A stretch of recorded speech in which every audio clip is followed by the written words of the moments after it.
Kiongozi wa kijeshi wa Mali Meja Jenerali Assimi Goita amejiteua kushika nafasi ya waziri wa ulinzi, akiongeza wadhifa huo kwenye nafasi yake ya sasa ya rais wa mpito. Hatua hii inafuatia kuuawa kwa aliyekuwa waziri wa ulinzi Sadio Kamara katika mashambulizi yaliyoratibiwa na wapiganaji wa JNIM pamoja na waasi wa Tuareg FLA. Kamara alikuwa na mchango mkubwa katika kuimarisha ushirikiano wa kijeshi na Urusi, hivyo kifo chake ni pigo kubwa kwa jeshi la Mali.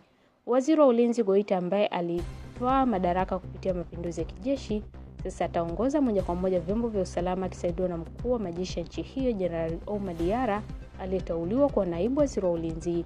Mali kwa sasa inakabiliwa na ongezeko kubwa la mashambulizi na kupoteza maeneo kadhaa kwa makundi ya wapiganaji.